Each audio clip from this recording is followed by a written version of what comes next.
It's a balanced ecosystem where pasture-reared cattle roam the fields and chickens live in a natural environment.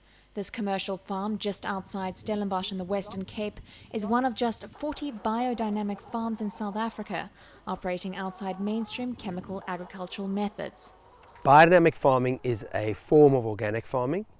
It's one of the oldest forms of organic farming.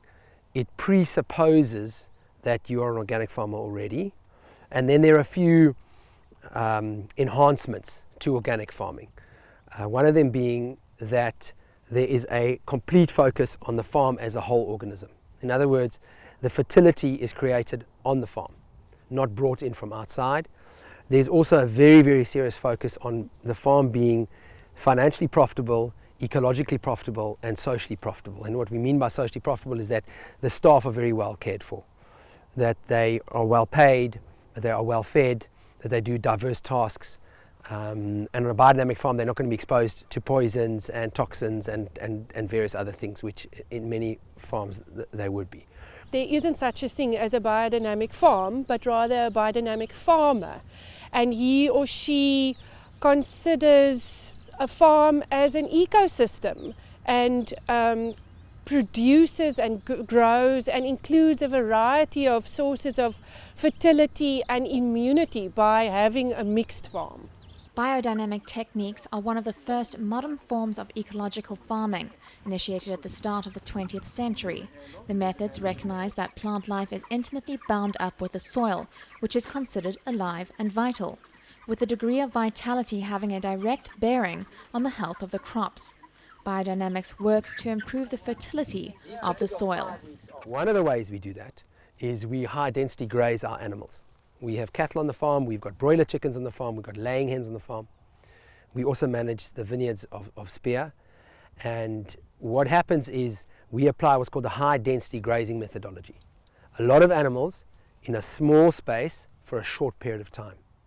What happens, as you can see behind me, the animals flatten, although not completely because we need to leave some reserves in the grass. They flatten the grass behind and then they're about to cross over and go into new grazing. In winter we move the cattle 3 times a day, in summer we move them 6 times a day.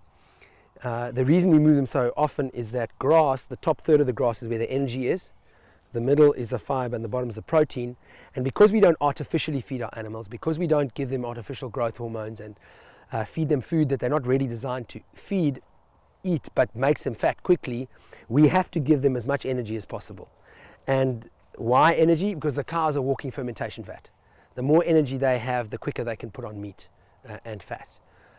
So with the chickens, we apply exactly the same principle. A lot of chickens, small space, short period of time. The resulting concentration of manure and urine is what is our fertilizer. We do that for fertilizing and we put down the biodynamic 500 field spray. That's all we do. One unique aspect of the Spier biodynamic plant is the so-called eggmobile, invented by Macintosh to facilitate the spread of fertilizer. The eggmobiles are chicken coops for laying hens, which follow the herd of cattle, spreading the cow manure and laying a truly free-range egg each day. That type of farming, which I'm alluding to where you put a chicken on a piece of paper, is the industrial factory farming model, the commercial farming model, and really it's by pure coincidence that they're farming with chickens. It's a factory, and chickens, labor, antibiotics, feed, whatever your inputs are inputs. And the more you can push your input costs down and hopefully up your price, the more profitable you'll be. Our system is quite different. We obviously don't debeak our chickens. They are free to go wherever they want. We get a significant premium for our eggs. We also sell our eggs directly to the end consumer. Biodynamic farming has only started to gather momentum in South Africa over the past 10 years, with its inclusion in the Organic South Africa umbrella body and the establishment of certification for exports. Like other forms of sustainable farming, the key challenge is commercial viability. Well, my product sells at a premium, but my input costs are basically labor. And I'm charging the electric fence solar power, so there's no input cost, and I'm not paying anything to grow my food. I'm not buying grain, which you've got to pay the trader, he's got to pay the farmer, the transporter needs to be paid, the fertilizer company needs to be paid, the seed company needs to be paid, and it's genetically modified grain on top of that.